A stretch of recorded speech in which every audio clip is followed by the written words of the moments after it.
স্বামী এবং স্ত্রী তারা দুজনকে প্রচণ্ড ভালোবাসতেন। তো তিনি প্রচণ্ড অসুস্থ এবং তিনি মারা যাবেন এরকম একটা অবস্থা। তো তিনি তার স্বামীকে ডেকে বললেন যে তোমার সাথে আমি তো মরেও যাবো হয়তো বা, তোমার সাথে একটু কথা আছে। কি? যে আমার আলমারিতে ছোট্ট একটা বক্স আছে, বক্সটা তুমি বের করে নিয়ে আসো। বক্সটা বের করলেন, নিয়ে আসলেন।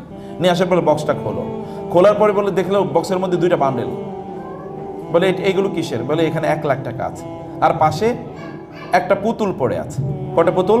একটা পুতুল পড়ে আছে, কাগজে মানে কাপড় দিয়ে বানানো পুতুল। তো তিনি বললেন এই টাকা কিসের আর পুতুল কিসের? বলে গল্প আছে। গল্প কি? বলে যে আমার যখন বিয়ে হয়েছে তখন আমার মা আমাকে বলে দিয়েছিলেন স্বামীর সাথে রাগারাগি করো না, যদি কখনো রাগ উঠে স্বামীর উপর, রাগ তো উঠবে স্বাভাবিক, আর রাগ উঠলে বসে বসে পুতুল বানায়। উঠলে কি করবে? বসে বসে পুতুল কাপড় দিয়ে, তখন তো কাপড় দিয়ে পুতুল পাওয়া যেত, পুতুল বানানো হতো, মেয়েরা বানাতেন, আমি দেখেছি। তো আমার বন্ধুদেরকেও দেখেছি ওরা বানাতে। তো পুতুল বানিয়ে রাখো। তো এখন স্বামী তো ইমোশনাল, তার মানে তুমি আমার উপর জীবনে একবার রাগ করছো, একটা মাত্র পুতুল। বলে আরে না, আমি রাগ করে করে পুতুল বানিয়ে বিক্রি করিয়ে তো 1 লাখ টাকা জোগাড় করছি। সর্বশেষ রাগটা এখনো উঠে নাই। রাগ করে পুতুল বানিয়ে বিক্রি করে তো 1 লাখ টাকা জোগাড় করছি।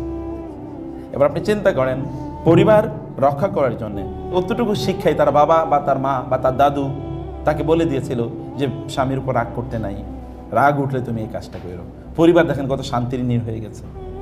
পারিবারিক জীবনে একটা প্রধানতম জিনিস হচ্ছে ওয়ামিন আয়াতিহি আন খালাকা লাকুম মিন আনফুসিকুম আজওয়াজান লিতাসকুনু ইলাইহা ওয়া জাআলা বাইনাকুম মাওয়াদ্দাতান ওয়া রাহমা। মানে পারিবারিক জীবনের অন্যতম প্রধান একটা দিক হলো এখানে পরস্পর শান্তি এবং সুখ এখানে পাওয়া যায়। শান্তি অন্য কোনো কোথায় না, ভাইয়েরা বলছি, বোনেরা বলছি, অন্য কোথাও শান্তি খুঁজে লাভ নেই। আল্লাহ বলছেন পরিবারের জীবনে বিল্ট ইন তিনি শান্তি তৈরি করে দিয়েছেন। এবং যেমন পুরুষরা সারাদিন কাজ করার পর তারা বাসায় ফিরে যাবেন শান্তির খোঁজে, মায়েরা সারাদিন, বোনেরা আপনার স্ত্রীরা সারাদিন কাজ করার পর স্বামী ফিরে আসবেন, এইটাতে তিনি শান্তি খুঁজবেন, আমার স্বামী ফিরে আসলে আমি শান্তি পাবো। অর্থাৎ পরস্পর জন্য শান্তিদায়ক হবে। এটা কিন্তু আল্লাহ তাআলার কথা, আল্লাহর নির্দেশ, এবং এটা বিল্ট ইন কিন্তু আমাদের মাঝে। যেমন বোনেরা তারা কিন্তু ভেরি লাভিং, তারা কিন্তু ভালোবাসার একটা মন তাদের আছে। নারীরা তো এমনি কোমল, তাদের ভালোবাসার মন আছে। পুরুষরা তো এমনি তারা মানে আপনার কি খুব শক্তিশালী হৃদয়ের শরীরের অধিকারী, ফলে তারা বাইরে থেকে আয় ইনকাম করে ঘরটা যেন সত্যিকার একটা শান্তির নীড় হয়, এই যোগ্যতা তাদের আছে। কিন্তু এখন আমাদেরকে মিডিয়া, কালচার ইত্যাদি ইত্যাদি আমাদেরকে বিভিন্ন জায়গায় নিয়ে যাচ্ছে। এগুলো থেকে বাঁচাতে হলে আমাদের যে বিল্ট ইন ন্যাচারাল ফেতরাতি যেই অবস্থা আমাদের ছিল সেই অবস্থা আমাদের থাকা দরকার। আল্লাহ তাআলা বলেছেন পারিবারিক জীবনের কেমিস্ট্রি হচ্ছে 2টা। এখন তো আমরা কেবল ফিজিক্স নিয়ে আসি। ফিজিক্স মানে কি? কে দেখতে কত সুন্দর, এটাই কেবলমাত্র, কিন্তু কেমিস্ট্রি কোথাও নাই। মূলত দরকার তো কেমিস্ট্রি। কেমিস্ট্রি কি? কেমিস্ট্রি হচ্ছে হার্ট, আপনার হৃদয় আসলে কি আছে। আর কেবল শরীর সর্বস্ব জীবন না, চেহারাই কেবলমাত্র সব কিছু না। চেহারা তো আছেই, একজনের চেহারা একেবারে ধরেন বিশ্ব সুন্দরী এরকম একটা টাইপের, কিন্তু তার চরিত্র হচ্ছে একেবারে মানে ওই 2-4 দিন থাকা যায়, এরপর আর থাকা যায়। এটা মাকাল ফলের মতো। মাকাল ফল তো দেখছেন আপনারা, মাকাল ফল। আরেকজন হচ্ছে বডি বিল্ডার পুরুষ, ওই আরেক টাইপের ওই মাকাল ফল। এর বাইরে কিছু না, দেখতে হয়তো সুন্দর কিন্তু চরিত্রটা কি একেবারে তার বিপরীত। এরকম তো হলে চলবে না, বরং আপনার ভিতর থেকে ভালো মানুষ হতে হবে। চেহারা কয়েকদিন পরে চেহারার প্রতি আকর্ষণ কমে যাবে, কিন্তু চরিত্রের প্রতি মানুষের আকর্ষণ কখনোই কমে না, খুবই দরকার। একজন আল্লাহ তাআলা বলেছেন পারিবারিক জীবনে কেমিস্ট্রি হলো 2টো, আল মাওয়াদ্দা, ইন্টেন্স লাভ। ইন্টেন্স লাভ মানে কি? স্বামী এবং স্ত্রী আরেকজনকে পাগলের মতো ভালোবাসবে। পাগল মানে কি? অর্থাৎ 2 জন ধরে হাসতেছে, বাইরে থেকে কেউ এসে বলবে 2 জনই এটা পাগল হয়ে গেছো নাকি, তোমরা এরকম করছো কেন, পাগল হয়ে গেছো নাকি, এরকম করছো কেন? মানে হাসতে অথবা লুটিয়ে পড়তেছে একজন আরেকজনের গায়ের উপর। এবং কি কারণে হাসতেছি? কিছুক্ষণ পরে আমরা কি নিয়ে হাসা শুরু করছিলাম ভুলে গেছে। এইটা হচ্ছে কোরআনের কথা, আল মাওয়াদ্দা। এবং 2 নম্বর হচ্ছে কি? রাহমা, ওয়া জাআলা বাইনাকুম মাওয়াদ্দাতাও ওয়া রাহমা, এবং রাহমা। এবং ইন্টারেস্টিংলি 2টো শব্দ এখানে নাকেরা মানে ইনডেফিনিট। আপনি ইংরেজি গ্রামার যারা পড়েছেন, ইনডেফিনিট মানে হচ্ছে নির্দিষ্ট কোনো মাওয়াদ্দা, রহমত না, মানে একজন আরেকজনের প্রতি অনুগ্রহ করবেন। অনুগ্রহ মানে কি? আমি গতকাল একটা ভিডিও দেখছিলাম, ভিডিওতে দেখলাম একজন নারী, তিনি প্রচন্ড বৃদ্ধা, আমার মনে হয় তার বয়স হবে 90, আর তার স্বামীর বয়স 100 সুই। এই স্বামী কি করছে? তার স্ত্রীর মাথাটা টিপিয়ে দিতেছে, পাটা টিপিয়ে দিচ্ছে। I was just about to cry. সুবহানাল্লাহ। এই দৃশ্যকে এখন যুবক যুবতীদের মাঝেই তো আপনি দেখবেন না, এই বিয়ে হয়েছে আমার তো স্টুডেন্ট, এরকম ধরেন হাজার হাজার স্টুডেন্টের বিয়ে হয়েছে আমার, আমি নিজেও কত শত পড়াইছি মনে নাই। বিয়ে হওয়ার 1 মাস পরে আইসা কান্নাকাটি করে, স্যার আপনি তো বিয়ে পড়ে দিয়েছেন, এখন তো আর একসাথে থাকতে পারতেছি না, করণীয় কি? আরে মেয়ে 2-4 বছর তো হানিমুনেই যায়। তাহলে প্রথম দিকে 1-2 মাসের পর থেকে তাদের খোটাখুটি, সিমটি ইত্যাদি শুরু হয়েছে। তাহলে এরা 100 বছর কেমনি জীবনযাপন করলো? একজন আরেকজনকে যে মমতায়, যে ভালোবাসায় একজন আরেকজনের মাথা টিপে দিচ্ছে। বিশেষ করে নারীরা তো একটু দুর্বল হয়ে যায় এই কারণে, কারণ আমাদের দেশীয় প্রেক্ষাপটে এরা প্রচণ্ড স্ট্রেস নেয়। এক সন্তান জন্মের স্ট্রেস, তারপরে পারিবারিক স্ট্রেস, আর মহিলাদের তো একটা চরিত্র আছে, তা হলো যে তারা কোনোদিন ভালো খাবে না, সব ভালো খাবারটা সন্তানদের জন্য আর স্বামীর জন্য রেখে দেবে, আর নিজেরা সব পচা গান্দা ইত্যাদি যেগুলো এগুলো খাবে। এটা বোনদের একটা, এটা তাদের হার্টের পরিচয়, কিন্তু হার্টের পরিচয়টা দিয়ে লাভ কি? এটা হচ্ছে ব্রাদারদের আবার প্রবলেম। ব্রাদাররা হচ্ছে তাদের স্ত্রীদের জন্য কি কি লাগবে এগুলো খুঁজে নিয়ে আসা দরকার, তুমি এটা খাও, বসে নিজেরা খাওয়াবে, এই ভালোবাসা তো না। এগুলো আমরা আগে দেখছি, ছোটবেলায় দেখেছি, শুনেছিও এরকম ভালোবাসার কথা। এবং ওই জন্য দেখেন আপনি আগের যুগে নারীরা তারা কিন্তু স্ট্রেংথ, যেমন আমার মায়ের বয়স এখন প্রায় 85, 75, 76, 77, আল্লাহর রহমতে এখনও, কালকে আমি রাতটাই তার পাটা একটু শুধু টিপিয়ে দিচ্ছিলাম, এতটুকু, আর আল্লাহর রহমতে ভালো আছেন। কিন্তু এখনকার নারীরা, আমার স্ত্রীকে দেখা যায় তুলনামূলকভাবে আমার মায়ের চেয়ে একটু শারীরিকভাবে বেশি দুর্বল মনে হচ্ছে, যেন মানে পরিস্থিতি এরকম মনে হয়। আমি অন্যদিকে কথা বলছি, কারণ হচ্ছে আসলে আমরা সেভাবে টেক কেয়ার করি না আমাদের স্ত্রীদের, যেভাবে টেক কেয়ার করা দরকার ছিল। তার রহমত, একজন আরেকজনের প্রতি অনুগ্রহ করা, একজন আরেকজনের প্রতি অনুগ্রহের দৃষ্টিতে দেখা। আপনি ভাই বাইরের মানুষের প্রতি অনুগ্রহ দেখে লাভ কি? লাভ আছে, কিন্তু স্ত্রীর প্রতি অনুগ্রহ করলে 3 ধরনের লাভ আছে। একটা হলো তিনি আপনার স্ত্রী, আত্মীয়তার সম্পর্ক, আবার আপনার দায়িত্ব আছে একজন মুসলিমার প্রতি, এরপরে আরো কত কিছু আছে। তিনি তো আপনার প্রতিবেশী, সবচেয়ে বড় প্রতিবেশী তিনি। এবং কেমন প্রতিবেশী? আপনার পাশের সিটি শুয়ে থাকেন সারাদিন, সব সময় আপনার পাশের সিটেই বসেন, মানে এরকম প্রতিবেশী। এর চেয়ে নিকটবর্তী প্রতিবেশী আর কই পাবেন আপনি? এর চেয়ে নিকটবর্তী প্রতিবেশী আর কোথাও নাই। বাবারা কোনোদিন পরিবার পরিচালনা করার মতো যোগ্যতা নিয়ে তারা জন্ম নেয় নাই, পরিবার পরিচালনা করার যোগ্যতা নিয়ে জন্ম নেয় মায়েরা, আমি যেটা আগেও বলেছি। এবং এটা কোরআন এবং হাদিসের কথা। আমি এত জায়গায় যেতে পারবো না, শুধু আপনাদের কয়েকটা এক্সাম্পল বলবো পৃথিবীব্যাপী। যেমন আমার নিজের কথা আমি বলছি, আমার বাবা যখন মারা যায় তখন আমার বয়স 4, আমার বাবা মারা গেছে তখন আমার বয়স 4, এবং মা আমাদেরকে বড় করেছেন, মানে পড়াশোনা করিয়েছেন, আর মা তো ক্লাস 2 পাস করেছেন, আমি আগেই বলেছি। তারপর তিনি পড়াশোনা করাইছেন এবং লালন পালন করেছেন সব কিছু। উনি তো আর আয় ইনকাম করতে পারেন না, গ্রামে কিছু জায়গা জমি ছিল, ধান উৎপাদন হতো, এগুলো দিয়ে সব চলতো, বাজারও চলতো এগুলো দিয়ে, অন্য সব কিছু চলতো এগুলো দিয়ে। পৃথিবীব্যাপী হাজার হাজার মুসলিম স্কলাররা আছেন যাদের বাবা মারা গেছেন তাদের বয়স যখন 2, 1, 3, 5 এরকম অবস্থায়। যেমন ইমাম বুখারী বাবা মারা গেছেন যখন তার বয়স 2। যেমন ইমাম শাফি তার বাবা মারা গেছেন যখন তার বয়স হলো 5। যেমন আপনি দেখবেন এরকম অনেক গল্প, আমার এখানে একটা ছোট বই আছে, আপনারা নিয়ে যাবেন, সোনালী যুগের মায়েরা, মানে যেই যুগে মায়েদের সন্তানরা সোনার চেয়েও বেশি মূল্যবান হয়ে গেছেন। যেমন আমি ইমাম আহমদ ইবনে হাম্বল, মা তো তাকে নিয়ে মাদ্রাসায় যেতেন, যেমন আপনার বাচ্চাদেরকে নিয়ে আসছেন। যেই পরিবারে শুধু মা আছে যথেষ্ট, আর কিচ্ছু লাগে না, কারণ মা হচ্ছে সব কিছু দিতে পারে। মাকে আল্লাহ তাআলা বিল্ট ইন সব দিয়ে দিয়েছেন। শুধু মা ইনকাম করতে পারে না টাকা পয়সা, এতটুকুই। আদারে যদি ফ্যামিলির একটু সাপোর্ট থাকে, অথবা ফ্যামিলিতে কিছু যদি চলার মতো অবস্থা থাকে, তাহলে সন্তান এরকম হতে পারে। মা যদি একটু দিনদার, মা যদি একটু বুদ্ধিমতী, মা যদি একটা বড় স্বপ্ন থাকে যে আমি আমার সন্তানকে এরকম করতে চাই, এটা যদি মায়েরা করে, সেই জন্য আমি বলছি যে পরিবার এটা ইসলামে কতটা গুরুত্বপূর্ণ। ইসলাম কিন্তু সংসার বিরাগী হওয়াকে হারাম ঘোষণা করেছে, হারাম। সংসারী বিরাগী, ওয়ারহবানিয়াতান ইবতাদাউহা মা কাতাবনাহা আলাইহিম, রহবানিয়াত বৈরাগ্যবাদ, যেমন হিন্দুরা অথবা খ্রিস্টানরা তাদের ওই যে তাদের ফাদারদের কিন্তু বিয়ে করা হারাম, আপনি জানেন। এবং তাদের নান, অর্থাৎ যারা খ্রিস্টান পাদ্রী, যারা পুরুষ অথবা মহিলা, তাদের জন্য বিয়ে করা হারাম। যেমন বৌদ্ধদের তাদের মঙ্ক বা তাদের যে ভিক্ষুদের, যেমন হিন্দুদের বৈরাগী, হিন্দু ইয়েতে আছে। ইসলামে কিন্তু কোনো বৈরাগ্য প্রথা নাই। রাসূলুল্লাহ সাল্লাল্লাহু আলাইহি ওয়াসাল্লাম তো তিনি মানে একসাথে তার 9 জন স্ত্রী ছিলেন, তাহলে মানে পারিবারিক জীবনটা কত স্ট্রং হওয়া লাগে। আপনি দেখেন পরিবার, আল্লাহ রাসূলের চেয়ে বড় আদর্শ কি আছে? তিনি পরিবারকে কিভাবে তিনি করেছেন। তার স্ত্রী আছে, তার সন্তান সন্ততি আছে, তাদেরকে তিনি সময় দিয়েছেন, তার সাথে তিনি কথাবার্তা বলেছেন, গল্প করেছেন, ইত্যকার। এই জন্য রাসূলুল্লাহ সাল্লাল্লাহু আলাইহি ওয়াসাল্লাম বৈরাগ্যবাদকে তিনি হারাম ঘোষণা করেছেন। ইসলামে নিষিদ্ধ বৈরাগ্যবাদ, ইসলাম এটাকে অনুমোদন করে না। তো এই জন্য আমাদেরকে প্রিয় বোনেরা এবং ভাইরা, আমাদের জীবনটা যেন উদ্দেশ্যহীন না হয়। আপনারা এই যে পারিবারিক জীবন তৈরি করেছেন, এটা উদ্দেশ্যহীন যেন না হয়। উদ্দেশ্য কি? যেমন আমি এর আগে বলেছি, আপনাদের একটা সন্তানকে রবিয়াতুর রায়ের মতো বানান না প্লিজ। আমাদের একটা রবিয়াতুর রায় প্রচণ্ড দরকার। আপনার সন্তানকে একজন এই হাল জামানার যদি একজন আলবানি অথবা একজন শেখ বিন বাজার বানাতে পারেন, তাহলে গোটা পৃথিবী কিভাবে আলোকিত হতে পারে চিন্তা করে দেখেন। আমাদের এই দেশেও আপনারা যে সকল আলেমদেরকে শ্রদ্ধা করেন, এরকম একটা আলেম যদি আপনার সন্তান হয়, তাহলে আপনি চিন্তা করে দেখেন তো, মা হিসেবে, বাবা হিসেবে আপনার মর্যাদাটা কোথায় যেতে পারে। এই স্বপ্ন কে দেখবে? আপনারা না দেখলে কারা দেখবে? এই স্বপ্ন তো আপনাকে দেখতে। বাংলাদেশের সবচেয়ে বড় আলেম আপনারা যাদেরকে মনে করেন, এরকম একজনের মতো অন্তত হোক না। আপনার সন্তানের সেই যোগ্যতা তো আছে, নাই কিন্তু এটা না। কে কাকে যোগ্যতা, কি কাকে আল্লাহ তাআলা কতটুকু যোগ্যতা দিয়ে তৈরি করেছেন তা তো আমরা জানি না। যোগ্যতা আছে, পটেনশিয়াল আছে, কিন্তু স্বপ্নের অভাব। আপনি যদি স্বপ্ন দেখেন তাহলে আপনি এভাবে প্ল্যান নেবেন, স্বপ্ন যদি সেভাবে না দেখেন তাহলে তো প্ল্যান নেবেন না। এরকম একটা স্বপ্ন আমাদের সবারই দেখা দরকার।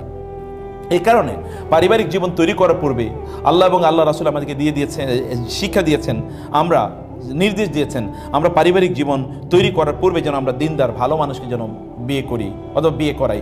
ওয়ালা তুনকিহুল মুশরিকিন হাত্তা ইউমিনু ওয়ালা তুনকিহুল মুশরিকাতি হাত্তা ইউমিননা। কোরআনের এই আয়াতগুলো সূরাতুল বাকারাতে আপনারা এই আয়াতগুলো বারবার দেখবেন। তোমরা মুশরিক পুরুষ বা মুশরিক নারীদেরকে বিয়ে করো না অথবা বিয়ে দিও না তাদের কাছে তোমাদের সন্তানদেরকে। ওয়ালা আমাতুম মুমিনাতুন অথবা ওয়ালা আবদুন মুমিনুন খায়রুম মিন মুশরিকিন আও খায়রুম মিন মুশরিকাতিন ওয়ালাউ আ'জাবাতকুম অথবা ওয়ালাউ আ'জাবাকুম। একই আয়াতে পুরুষদের কথা ওয়ালাউ আ'জাবাকুম, নারীদের ব্যাপারে ওয়ালাউ আ'জাবাতকুম। শরীরের দিকে তাকায়েন না, চেহারার দিকে তাকায়েন না প্লিজ, চেহারার দিকে তাকায়েন না। চেহারা ইজ ইম্পর্টেন্ট, কিন্তু তার চেয়ে অনেক বেশি ইম্পর্টেন্ট হচ্ছে ভালো মানুষই। ভালো মানুষই যদি না থাকে তাহলে চেহারা আলটিমেটলি কতদিন অ্যাট্রাক্ট করবে? কয়দিন চেহারা আপনাকে অ্যাট্রাক্ট করবে? আপনি যদি তার থেকে যদি আপনি মানসিক প্রশান্তি না পান, এই চেহারা আপনার কাছে কোনোদিনই আলটিমেটলি পরিবারকে রক্ষা করার জন্য কাজ করবে না। রাসূলুল্লাহ সাল্লাল্লাহু আলাইহি ওয়াসাল্লাম তিনি বলেছেন, সবচেয়ে কোরআন এবং সুন্নাহর কথা হচ্ছে, সবচেয়ে উত্তম নারী তারা যারা তাদের স্বামীদেরকে সাহায্য করেন বা পরস্পর সাহায্য করেন। পরস্পর তারা ঈমানের ক্ষেত্রে, আমলের ক্ষেত্রে পরস্পর সহযোগী। কেবল আপনার বোনরা, আমি আপনাদেরকে স্বনির্বন্ধভাবে বলি, কেবল ইউটিউবে কিভাবে ভালো রান্না করা যায় এটা শিখলেই চলবে না। হ্যাঁ, ভালো রান্না করতে হবে, ভালো রান্না করতে হবে। মনে রাখবেন, পুরুষদের জিহ্বার টেস্টটা এক সময় থাকে মায়ের কাছে, পরে আসে কি স্ত্রীর কাছে। এই দুইজনের মধ্যে সীমাবদ্ধ থাকে। ছোটবেলা মায়ের খাবার খাইছে, মায়ের খাবারই সবচেয়ে ভালো লাগে। এরপরে বিয়ে করার পর বউয়ের খাবার খাইছে, এটাই ভালো লাগে, আর কোনো খাবার ভালো লাগে না। এটা পুরুষদের জিহ্বার টেস্ট। অতএব আপনারা এত টেনশন করার দরকার নাই। আমার ওয়াইফ যদি শুধুমাত্র ভর্তা রান্না করে, এতে আমার জন্য যথেষ্ট।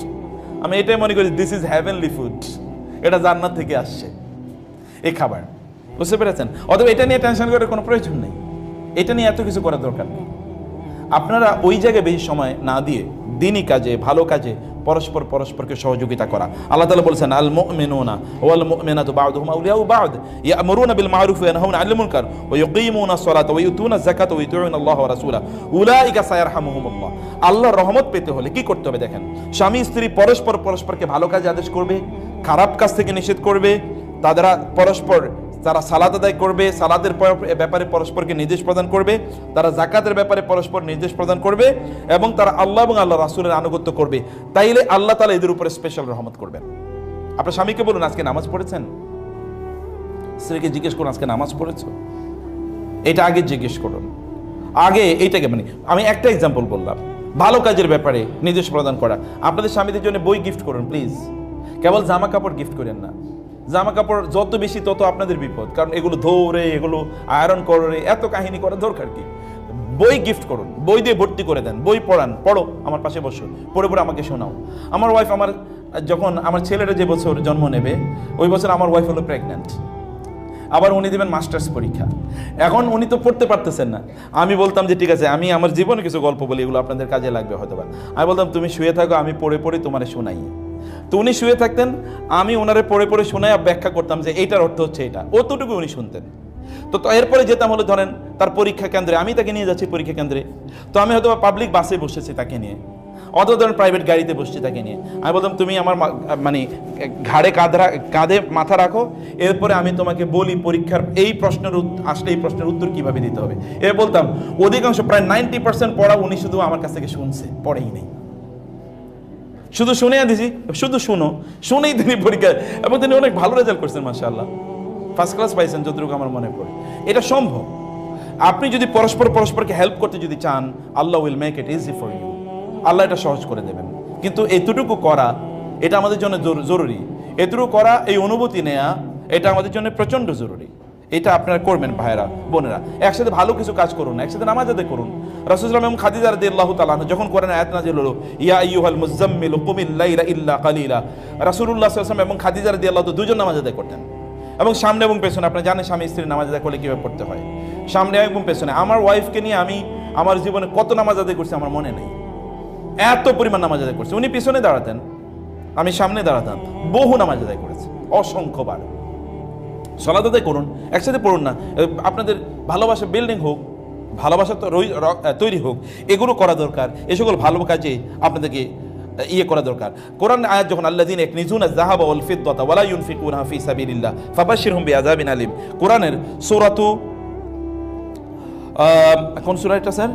সূরাতু তাওবার এই আয়াতটি যখন নাজিল হয়, সূরাতু তাওবার এই আয়াতটি যখন নাজিল হয়, তখন সাহাবায়ে কেরামরা তারা কেউ তারা মনে করতেন যে এই আয়াত, যেমন সাওবান রাদিয়াল্লাহু তাআলা বললেন, এই আয়াতটি নাজিল হওয়ার পর সাহাবায়ে কেরামরা কারা মনে করতেন এটা সোনা এবং রূপায়ের ক্ষেত্রে নাজিল হয়েছে। কিন্তু আমরা জানতাম অনেকেই যে আসলে এখানে সোনা রূপার ব্যাপারে আলোচনা করা হয় নাই, বরং এখানে স্ত্রীর ব্যাপারে আলোচনা করা হয়েছে। শ্রেষ্ঠতম সম্পদ হলো কি? কোন একজন ব্যক্তি তিনি অন্য কিছু উপার্জন করছেন, অর্থাৎ স্বর্ণ রূপা এগুলো বাড়ি গাড়ি ইত্যাদির জন্য তিনি দৌড়াচ্ছেন, কিন্তু তিনি তার স্ত্রী, উত্তম স্ত্রী তিনি তৈরি করেন নাই, ওই ব্যক্তি ফাবাশশিরু বিআযাবিন আলীম, ওর জন্য ভয়ঙ্কর শাস্তি আছে। মানে স্ত্রীকে তৈরি করতে হয়। ভাইয়েরা থাকলে আলোচনা ভাইদের জন্য ছিল, কিন্তু আপনাদেরকেও বলবো, আপনাদের সন্তানকে আপনারা বুঝান। আপনার স্ত্রী, আপনার স্বামী হয়তো বা দিনদার না, আপনি তাকে দিনদার বানান। আপনার স্ত্রীকে যদি দিনদার না হয় তাহলে আপনার দায়িত্ব, একটা দিনদার স্ত্রী বানান না। আপনি যদি একজন দিনদার স্ত্রী বানাতে পারেন তাহলে আপনার টেনশন নাই, আর কোনো টেনশন। আপনার সন্তানরা দিনদার হবেই হবে। তাহলে ইনভেস্টমেন্ট করতে হবে স্ত্রীর মধ্যে। মূলত সন্তানদের প্রতি ইনভেস্টমেন্ট করার আগে স্ত্রীদের প্রতি ইনভেস্টমেন্ট করতে হবে, তাদের মধ্যে ইনভেস্টমেন্ট করতে হবে।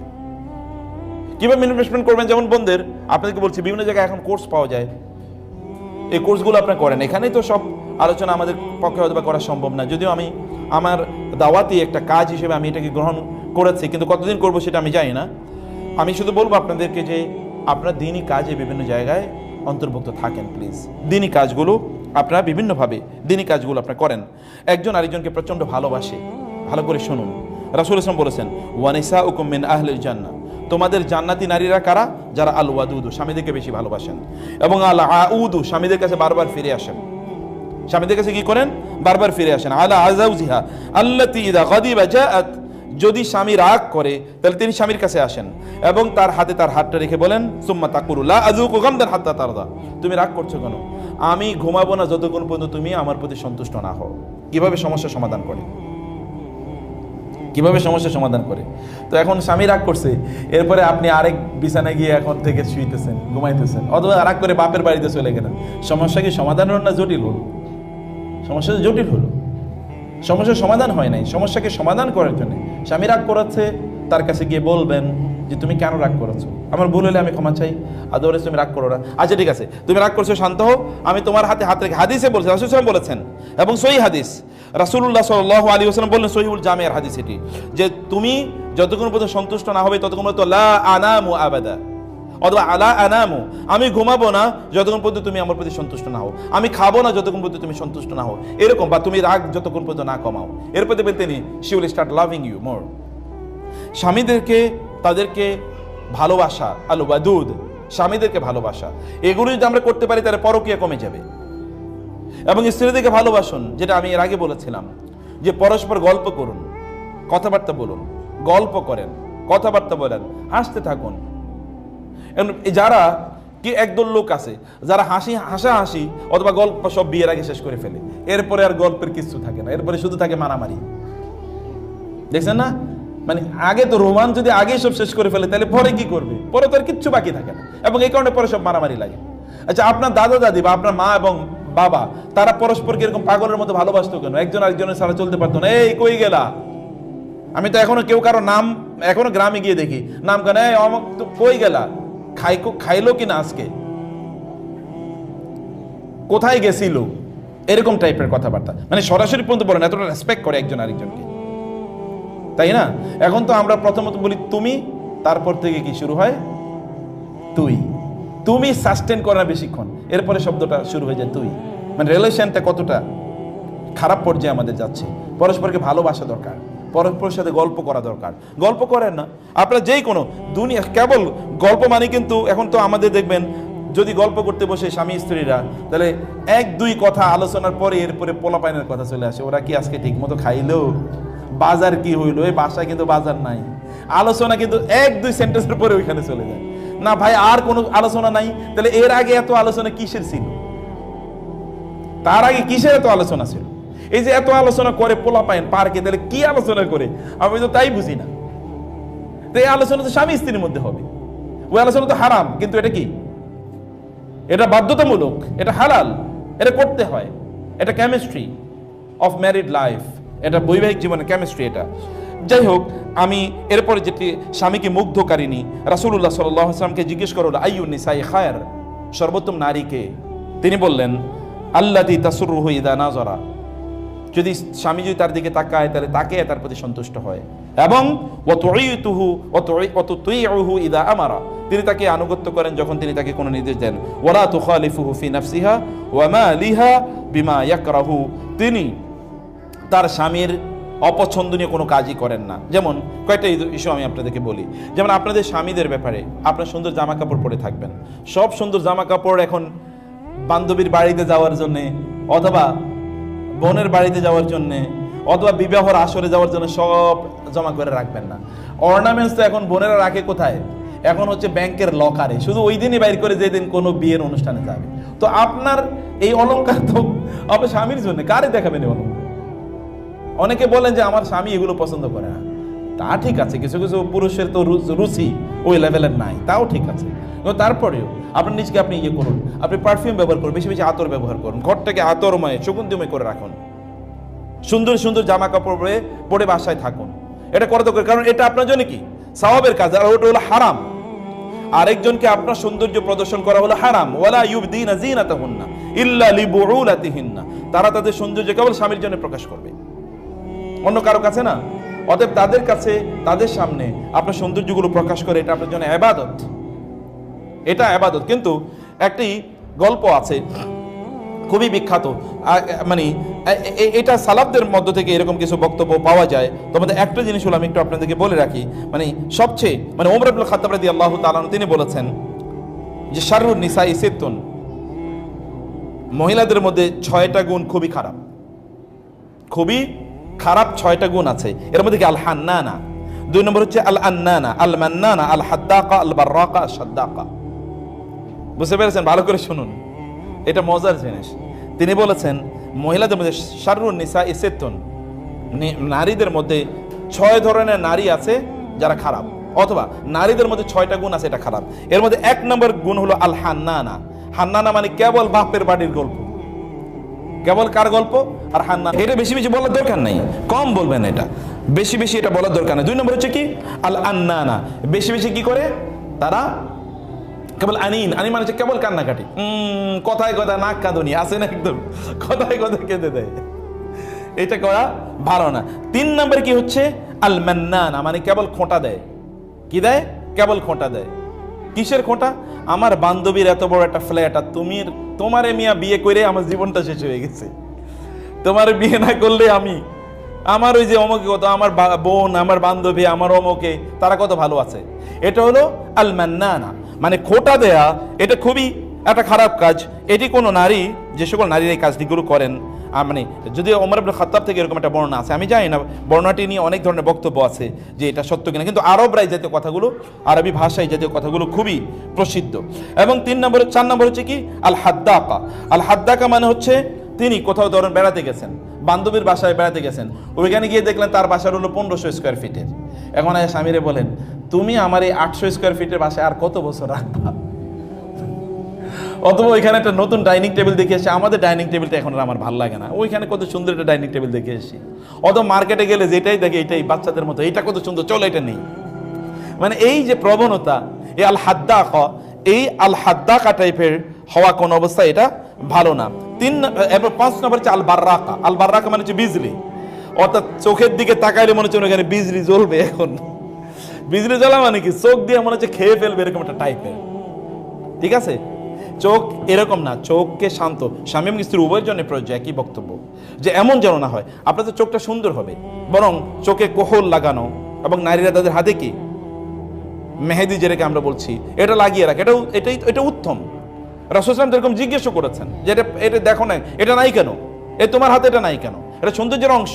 আমরা তো কেবল ঈদের দিন এটা লাগাই, তাই না? কিন্তু এটা সদা সর্বদা নারীরা এটা করে রাখবেন, সৌন্দর্য করে রাখবেন, এটা আপনাদের উচিত। এবং এটা একটা ইবাদতের পার্ট, বিকজ আপনার making your husband happy is a part of your ইবাদত। এটা 4টা কাজের মধ্যে একটা মৌলিক কাজ। এবং পুরুষদের চরিত্র যদি ঠিক রাখতে হয় তাহলে আপনারাই পারবেন, আদারওয়াইজ পুরুষদের চরিত্র নষ্ট করে দেওয়ার জন্য বহু ধরনের জিনিস বিভিন্ন জায়গায়, এগুলো বহু ধরনের জিনিস আছে। এবং লাস্ট হলো আসাদ্দাকা। আসাদ্দাকা মানে হচ্ছে চিবিয়ে চিবিয়ে কথা বলা, বুঝলেন না? চিবিয়ে চিবিয়ে কথা বলবেন না, কথা বলা no, very simple, very simple.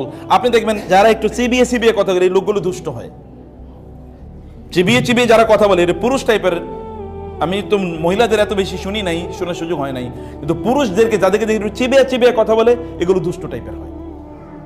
এবং এই কারণে দেখবেন যারা একটু বেশি কথা বলে, একদল মানুষ আছে কথা বেশি বলে, আসলে মনে কিছু নাই, যা আছে সব বলে ফেলে। আবার যেগুলো আছে দেখবেন একেবারে কথা কম কয়, কথা কম বলে তো ভালো, কিন্তু কিছু কিছু আছে কথা কম বলে কিন্তু একটাই বলে, যেটা বলার পরে এরপরে আগুন লাগে কিছু চারিদিকে, আর নিভানো যাচ্ছে না, তাই না? কথা কম বলা ভালো, কিন্তু কম মানে হচ্ছে এরকম না যে সর্বশেষ তিনি যেটা বলেছেন এটা বলার পর আর কিছু লাগে না, এমন যেন না হয়। লাস্ট আমি বলছি যে আমি 11টা 8 বেজে গেছে। আচ্ছা ঠিক আছে, আর 1-2 মিনিটের মধ্যে আমি কয়েকটা পয়েন্ট একটু আপনাদেরকে বলে দিই। বিপদে সান্ত্বনা প্রদানকারী নারী, যে নারী বিপদে সান্ত্বনা প্রদান করেন তার স্বামীকে, তিনি বিপদে খায়রু নিসাইকুম আল ওয়ালুদু আল মুয়াসিয়াতু আল মুয়াতিয়াতু ইযা ইত্তাকাইনাল্লাহ।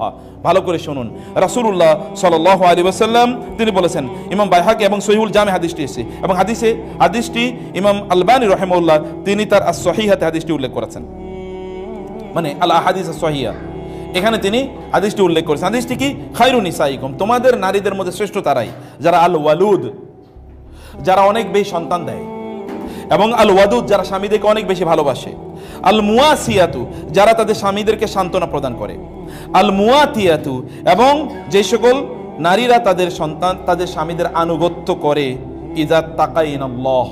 ভালো করে শুনুন, তাহলে 4টি জিনিস।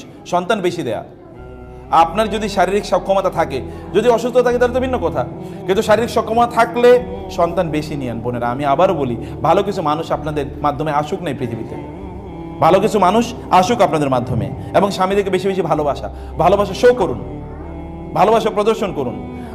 আমার পারিবারিক জীবনে আরেকটা গল্প বলি। আমি যত সফরে যেতাম, যাওয়ার আগে আমার স্ত্রী কি করতেন, আমার লাগেজের মধ্যে কতগুলো কাগজ ঢুকিয়ে দিতেন, এবং এই কাগজগুলো কখনো কখনো তো প্রতিদিনের জন্য একটা করে চিঠি। তখন তো চিঠির যুগ ছিল, এখন তো আর চিঠির যুগ নাই, কিন্তু উনি আল্লাহর কসম করে বলছি এরকম তিনি অনেকগুলো চিঠি দিয়ে দিতেন, এবং ওগুলো দেখে দেখে আমি হাসতাম, বিভিন্ন ধরনের কথাবার্তা এগুলো বলতেন। এটা কিন্তু টোকেন অফ লাভ, এটা টোকেন অফ লাভ। এটা মানে এই ভালোবাসার বিভিন্ন ধরনের এক্সপ্রেশন আছে, এটা জানা দরকার। ভালোবাসা কিভাবে নিত্য নতুন, মানে আপনি কিছু টেকনিক ডেভেলপ করেন, যে টেকনিক আপনি ভালোবাসা শো করবেন, এটা করা দরকার। এবং আল মুয়াসিয়াতু, যেটা বলেছি, তার কোনো কষ্ট হলে আপনি দ্রুত সেই কষ্টে সাড়া দেন। স্বামীর যদি একটু শরীরটা খারাপ হয়, দ্রুত তার কাছে যাবেন, দেরি করবেন না। এটা ক্ষতি, এটা পারিবারিক বন্ধনটাকে দুর্বল করে দেয়। আপনার পারিবারিক বন্ধনটা স্ট্রং করাটাই হলো আপনার সফলতা, পারিবারিক বন্ধনটাকে স্ট্রং করা বা শক্তিশালী করা। অতএব এটি আমাদের করতে হবে। আর তার অধিকার পূরণে সবার চেয়ে বেশি অগ্রগামী। আমাদেরকে অনেক সময় অনেকে প্রশ্ন করেন যে আমার বাবা মার অধিকার বেশি নাকি আমার স্বামীর অধিকার বেশি। ভালো করে শুনবেন, স্বামীর অধিকার বেশি। এমনকি যদি স্বামী যদি বলেন যে তুমি তোমার বাবার বাড়িতে যাবা না, তাহলে যাবেন না। ওনার অনুপস্থিতি চান। উনি যদি বলেন তাদের সাথে যোগাযোগ করবেন না, ওনার এই কথা বলা হারাম, এটা কবিরা গুনাহ, এটার জন্য উনি গুনাহগার হবেন। কিন্তু আপনি ওনার সামনে কথা বলবেন না, ব্যাস। আপনি আলাদা কথা বলুন, আপনি ওনার সামনে বলার দরকার নাই। স্বামীদের অনেক সমস্যা আছে, স্বামীরা থাকলে আমি বলতে পারি, তো স্বামী একজন আছে মাত্র। আর আমরাও স্বামী, কেন আমরা তো নিজেরাই কইতেছি। তবে এটা মনে করেন না যারা বলে তারা যে ফেরেশতা, এটা মনে করেন না, এটা মনে করার কোনো কারণ নেই। আমরাও ফেরেশতা না, কেউ ফেরেশতা না, ত্রুটি বিচ্যুতি সবার আছে। কিন্তু এই জন্য আমি আগেই বলেছি, আল্লাহ যেন আমাদেরকে এই কথাগুলো সবচেয়ে বেশি আমল করার তৌফিক দান করেন, আল্লাহুম্মা আমিন। বোনেরা, সেই জন্য আমি বলছি যে এখানে আমাদের যেটা করা দরকার তা হলো আমরা যেন তাদের প্রায়োরিটি আমরা যেন প্রদান করি। এ কারণে রাসূলুল্লাহ সাল্লাল্লাহু আলাইহি ওয়াসাল্লাম বললেন, উনজিরি আইনা আনতে মিনহু ফাইন্নাহু জান্নাতিকে ওয়া না জান্নাতুকে ওয়া নারুকি। তুমি দেখো যে তোমার স্বামীর কাছে তোমার অবস্থান কতটুকু, কারণ তিনি তোমার জান্নাত, তিনি তোমার জাহান্নাম। তোমার স্বামীর কাছে তোমার অবস্থান কতটুকু, তোমার স্বামী তোমাকে কতটুকু রেসপেক্ট করেন, ভালোবাসেন, শ্রদ্ধা করেন, এটা দেখবে। রাসূলুল্লাহ সাল্লাল্লাহু আলাইহি ওয়াসাল্লাম এই কথা বলেছেন এবং এই হাদিসটি মুসনাদে আহমদে এসে এবং আলবানী রাহিমাহুল্লাহ তার সহিহাতে হাদিসটি উল্লেখ করেছেন।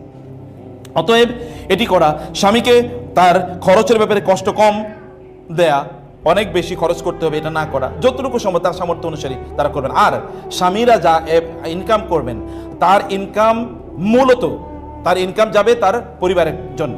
অতএব তিনি ব্যাংক ব্যালেন্স করা তার জন্য ফরজ না, তার জন্য ফরজ হলো তার পরিবারকে ইয়ে রাখা। এই কারণে আল্লাহ তাআলা বলেছেন, লিয়ুনফিক যু সাআতিন মিন সাআতিহি ওয়া মান কুদিরা আলাইহি রিজকু ফালিয়ুনফিক মিম্মা আতাহুল্লাহ। প্রত্যেকে তার সামর্থ্য অনুসারে ব্যয় করতে হবে। এখন আপনার কোন একজন পুরুষের, আমি যেহেতু এটা অন রেকর্ড এবং অন্যরা অনেকেই দেখবেন, পুরুষরা তাদের সামর্থ্য অনুসারে যদি তাদের পরিবারের জন্য ব্যয় না করেন তাহলে তারা আল্লাহর কাছে কৃপণ হিসেবে উপস্থিত হবেন। আর কৃপণদের অবস্থা কি হবে? এখন ধরেন আপনার স্বামীর ইনকাম হচ্ছে, পুরুষরা আপনাদেরকে বলছে আপনার ইনকাম হলো 1 লাখ টাকা, আর আপনি মাসে 50,000 টাকা খরচ করেন, আর বাকি 50,000 টাকা আপনি ব্যাংকে রাখেন। কে বলছে আপনাকে ব্যাংকে রাখার জন্য? আপনার কি দরকার? আপনার ইনকাম তো আপনার সন্তানদের জন্য, আপনার স্ত্রীর জন্য, আপনার পরিবার, আপনার বাবা মার জন্য।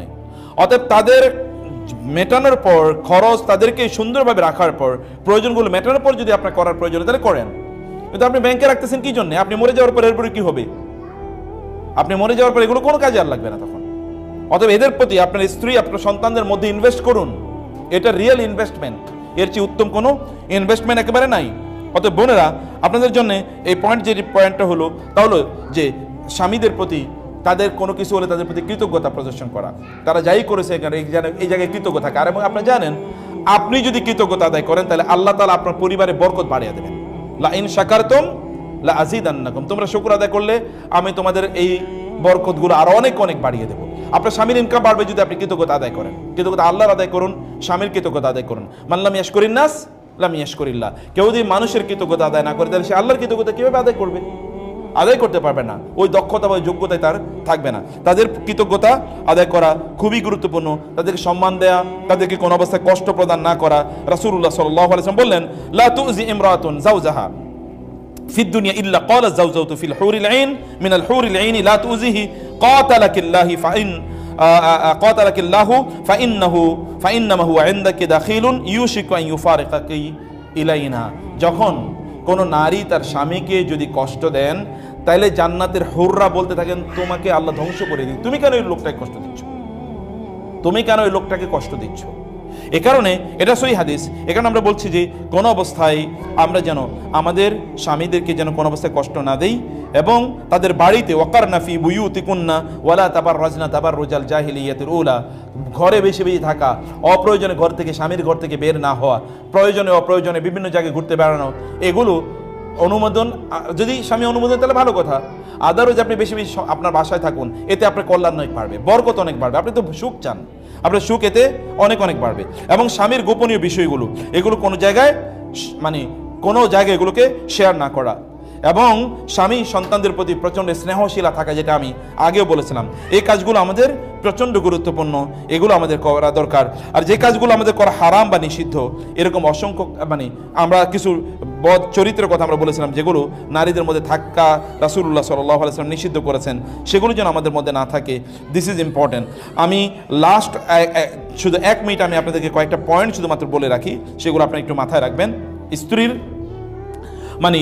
আমরা যদি বলি বিবাহ, এগুলো তো আপনার বিবাহ পরবর্তী কিছু দায়িত্ব এর কথা আমরা বলি, বিবাহ পূর্ব করণীয় বা ইত্যকার বিষয় আমরা বলেছি আপনাদের, বা পারিবারিক জীবন কীভাবে আমরা ঠিক রাখবো সেই জিনিসগুলো আমরা এখানে বলেছি। এখন বিবাহ পরবর্তী কিছু দায়িত্ব, স্ত্রীর প্রতি স্বামীর কি কি দায়িত্ব আছে, আমি শুধু পয়েন্টটা আপনাদেরকে বলে রাখি। এর মধ্যে 1 নম্বর দায়িত্ব হচ্ছে পরিবারে ইসলামী অনুশাসন প্রতিষ্ঠা করা। এটা স্বামীদের কাজ, পুরুষদের কাজ। পরিবার যেন ইসলামিক অনুশাসনে চলে, এটা নিশ্চিত করতে হবে। 2 নম্বর হচ্ছে হাসি মুখে থাকা এবং উত্তমভাবে কথা বলা। সারাদিন কাজ করে এসেছেন, এই জন্য চেহারাটাকে একেবারে গোমরামুখী করে রাখতে হবে, তাকানো যায় না, মনে যেন পুরো মানে অমাবস্যার রাতের কালো অন্ধকার তার মুখের উপর এসে এবার মানে কালিমা যুক্ত করে রেখেছে গোটা মুখে। না, আপনি কষ্ট করছেন কাদের জন্য? যদি আপনি বলে থাকেন যে আমি আমার স্বামী, আমি আমার স্ত্রী সন্তানদের জন্য কষ্ট করছি, তাহলে তাদের সামনে নিয়ে চেহারাটা আপনি খারাপ করে রাখবেন। চেহারাটা তো তাদের বাইরে কষ্ট থাকলেও ভিতরে হাসি মুখে প্রবেশ করবেন, যেন ভিতরে এনভায়রনমেন্টটা কি এটা জান্নাতি এনভায়রনমেন্ট হয়। এটি আমাদের করা দরকার। 3 নম্বরে হচ্ছে উত্তম ব্যবহার করা, প্রত্যেকের সাথে উত্তম আচরণ করবেন। আমি আমার নানা নানিকে দেখেছি একজন আরেকজনকে আপনি করে কথা বলতে, তুমি জীবনও শুনি নাই, তুই তো শুনিই নাই জীবনে করবে, মানে আপনি করে বলতে শোনাচ্ছি। মানে একজন আরেকজনকে, আগে এরকম ছিল এবং সেখানে ভালোবাসাও ছিল, তাই না? আমরা তুমি করে বলি, তাতে কোনো নিষিদ্ধ না, কিন্তু তুই আইলো কেন, মানে তুই আসলো কেন, তার মানে শ্রদ্ধাটা কোন লেভেলে আইসা পৌঁছে বলেন তো এটা? আচ্ছা, এটা আমাদের করা দরকার। স্ত্রীর সাথে একান্তে বসা এবং খোঁজ গল্প করা। আমি স্বামীদের কথা বলছি, স্ত্রীর সাথে গল্প করা। এবং আমি আবারও বলি, পারিবারিক আলোচনা বাদ দিয়ে আপনারা কেবল ভালোবাসার, স্বামী স্ত্রী ভালোবাসার আলোচনা যদি 5-10 মিনিট না করতে পারেন, তাহলে বুঝবেন যে আপনারা কি এখানে অলরেডি পোকা ঢুকে গেছে।